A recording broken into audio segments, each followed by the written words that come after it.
Hello, hello! J'espère que vous allez bien. Écoute, on était rendu où? On était rendu que cet homme-là, il était arrogant et tout. Ouais.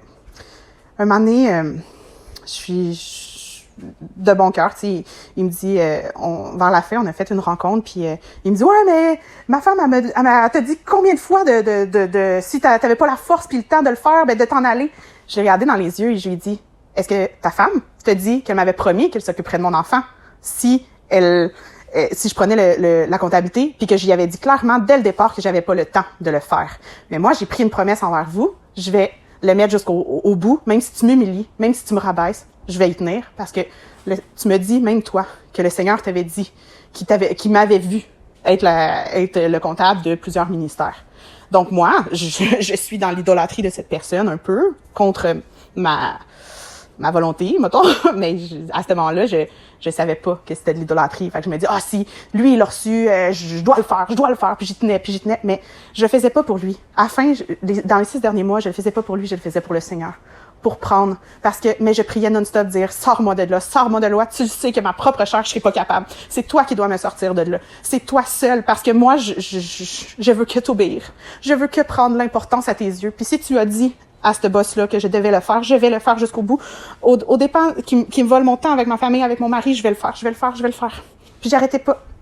Puis je priais, puis je m'humiliais à chaque fois qu'il me parlait, je faisais rien, puis j'acceptais, puis je le regardais, puis j'étais comme, Puis un moment donné, il me dit, hey, je comprends rien. Je te comprends pas. Je suis pas capable de te saisir. Non, parce que j'avais changé. J'étais devenue la femme qu'il voulait dans l'esprit et plus dans la chair comme j'étais. À partir de ce moment-là, il ne me comprenait plus.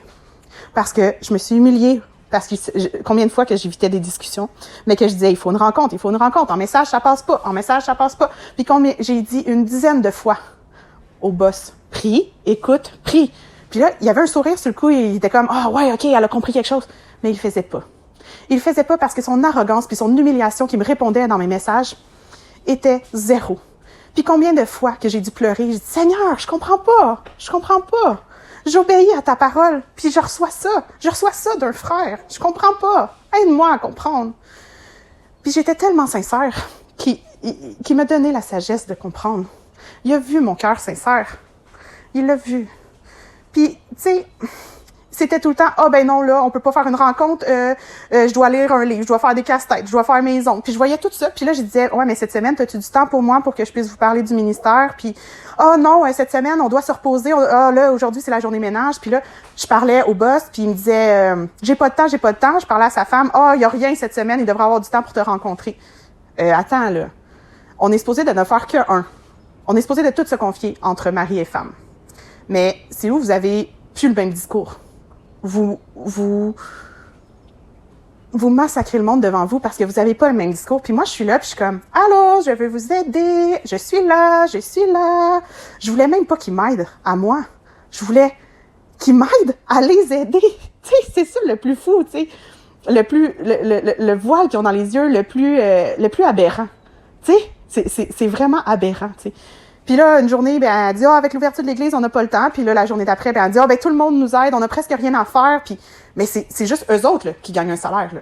Même s'il y a un couple que ça fait 7 ans qui les aide, qui va prier avec lui, qui l'épaule, qui donne, il n'y a jamais eu de salaire. Quand je suis partie, vraiment, quand je me suis vraiment éloignée, il m'avait donné un montant d'argent. Il dit, écoute, c'est l'entente qu'on avait pris, tu peux l'encaisser et tout. Puis j'aurais fait un vocal. Je l'ai déchiré. Puis j'ai dit, regarde, cet argent-là, là, prie, là, mais je veux qu'elle soit à ce couple-là. Parce que ça fait 7 ans qu'ils sont là, qui invitent tout le monde chez eux, qui sont dévoués, qui ont un cœur sincère d'aider leurs prochains, mais qui vivent cet homme-là a 2 emplois, il arrête jamais. Cette femme-là, elle a des douleurs, elle vit dans la maladie, mais il continue. Puis eux autres, le boss et sa femme, ils ont toute l'aide. Ils ont l'aide des 2 familles. Les enfants vont à la garderie. Ils ont tout ça, puis ils sont pas capables de juste aider quelqu'un qui les aide. Où va le monde? Puis, pourquoi que eux autres, parce qu'il a hérité d'un ministère, ils peuvent vivre des dons, mais le couple qui se dévoue cœur et âme, ils peuvent pas vivre de ça? Puis, quand que sa femme, au boss, a pris comme la partie comptabilité, avec aucune expérience, elle s'est fait, a demandé un salaire tout de suite. Elle a libéré son mari de tous les montages vidéo. Elle a pris les montages vidéo, puis elle a dit, ben écoute, je mérite un salaire. Mais tu viens de commencer. Tu viens juste de commencer. Avant, tu répondais à des messages, je veux pas sous-estimer. Mais écoute, en tant que personne qui veut clairement avoir une relation avec le Seigneur, on passe toutes des heures et des heures et des heures dans sa parole, dans ses louanges, dans ses enseignements. T'as la joie de pouvoir être payé pour faire ça. Mais t'as une obligation face à son peuple. Il fait en sorte que tu puisses vivre que de ça. Mais t'as un compte à rendre au Seigneur, dans le sens que tu dois aider son peuple à s'élever et non les humilier. Tu sais, tu dois arrête de penser à tes propres finances. Puis pourquoi toi, tu dois arrêter de travailler avec toute l'aide que tu as. Tu dois aller au gym, tu dois faire toutes tes choses dans la tranquillité, mais que la personne qui a son couple d'anciens de l'Église, ben lui, il dort presque pas la nuit, il travaille, il est presque tout le temps là à l'Église, mais pourquoi lui, il est capable de tout faire ça? Sa femme garde les enfants à la maison. Écoute, pourquoi lui, il est capable de tout faire ça, puis toi, t'es pas capable? Pourquoi t'es pas capable d'aider quelqu'un qui veut t'aider? Ça a été ma plus grosse incompréhension. Parce que je voyais tout le monde alentour d'eux, puis c'est pas de la médisance que je fais contre eux, parce qu'il y a tellement de gens qui est venu me voir par après, puis même des gens qui sont tellement proches d'eux, même son couple d'anciens m'ont dit, écoute, je comprends pas pourquoi que ce boss-là, tout le monde finit par s'éloigner de cet homme-là. Je comprends pas. Ben, prie, le Seigneur va te le montrer, va te donner le discernement de ce que lui a vu. Ce qui est malheureux, c'est qu'il est humilié au lieu de les monter. Il donne de l'importance à seulement les gens qu'il veut. Moi, cet homme-là, il m'a jamais rencontré seul à seul pour voir, hey, ta foi est rendue où? Mais il y a une fois que j'ai senti son amour, parce que quand que je me suis enlevée de tous les réseaux sociaux, j'ai pu je devais me ramener la paix en moi de tout le mal qu'il me faisait, de toute l'incompréhension que je comprenais pas. Puis c'est en coupant les réseaux sociaux, puis un moment donné, je suis retournée après 1 mois et demi, je pense, à l'église, puis écoute, il s'est mis à genoux devant moi, puis il dit, oh, est-ce que c'est vraiment toi? Est-ce que c'est toi? C'était ironique. Mais je l'ai jamais vu mal, parce que c'est la première fois que je voyais cet homme-là s'humilier devant quelqu'un. C'est la première fois que je sentais que j'avais de l'importance. Il y a une autre fois qui me dit, écoute, t'es l'exaucement de tant de prières, on est tellement reconnaissants. C'est vrai, il y a 2 fois que j'ai senti sa sincérité. Puis ce message-là, je te dis, je me suis enregistrée, puis je me suis lu une centaine de fois pour comprendre. Parce que moi, dans ma tête, je faisais que la comptabilité. Je faisais que ça. C'était pas tant de prières, tant l'exaucement de tout ça. Non. Mais j'ai compris après ce qu'il voulait dire. J'avais tout compris ce qu'il voulait me dire en parabole, mais vu qu'il prenait pas de temps avec moi, un moment donné, j'avais même offert que d'aller faire son épicerie avec lui, puis que mes enfants ils soient dans l'auto, puis que eux, ben il y avait 2 heures de route parce qu'il allait faire son épicerie à Longueuil. Puis je vais être ton livre, on va pouvoir parler, parce que là, tu me donnes aucun temps. Tu me donnes 0 temps. Fait que moi, puis il m'avait jamais répondu. Mais quand il avait besoin de moi pour faire son RQAP, qu'il avait besoin, là, il me répondait instantané, puis d'une minute à l'autre, il me répondait plus.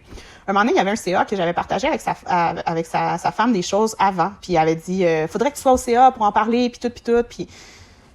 Mais là, il me dit qu'il y a un CA. J'ai dit, tu veux-tu que j'y assiste? À titre de comptable, je peux y assister sans être dans le CA. C'est aucun problème, aucun problème. Il m'a plus répondu. Parce que, par après, il me dit d'un ton, comme je dis, ça me tentait pas de te voir là. Eh boboy. J'ai regardé, j'ai dit, est-ce que tu as parlé avec ta femme? Parce qu'on en avait parlé de long en large de ce que vous avez parlé. Puis son couple d'anciens, le mari, m'avait tout dit ce qu'ils s'étaient dit, puis lui, il était d'accord pour que je sois là. Mais lui, parce qu'il croit qu'à lui, il a pas demandé à son CA, « Hey, ça vous dérange-tu qu'elle soit là? » Non, parce qu'il croit qu'à lui. Il pensait tellement que j'étais encore dans ma chair, que j'ai dit au moins 2 fois, « Hey, va demander l'opinion à cet homme-là, parce que lui, il a pris le temps avec moi. » Lui, je fais sa comptabilité, là, puis il me donne une journée complète, on n'en parle plus après, puis c'est fini. Ça lui faisait pas plaisir que mes enfants soient là. Mais il s'imposait mes choix à moi, de garder mes enfants avec moi, au lieu de qu'il m'impose ses choix à lui. En tout cas, je pense que vous comprenez ce que je veux dire, là. Mais je le voyais dans ses yeux que ça lui faisait pas son bonheur. Mais à la fin de la journée, on a ri. On a eu du fun. Parce que c'était fini. Puis on avait le bonheur d'un devoir accompli. Puis lui, je sentais sa crédibilité qu'il me donnait. Je sentais tout son amour, je sentais tout ça. Puis j'ai dit combien de fois au boss, va demander son opinion, parce que lui, il passe du temps avec moi. Pendant 2 semaines, il m'a écouté, il m'a écouté tout ce que j'avais, parce que j'avais des questionnements sur la Bible, j'avais tout, puis tout ce qu'il me dit, il dit, c'est impressionnant de voir une femme aussi petite dans la foi, avoir un désir autant de la Bible, d'avoir une sagesse autant. Il dit, c'est impressionnant.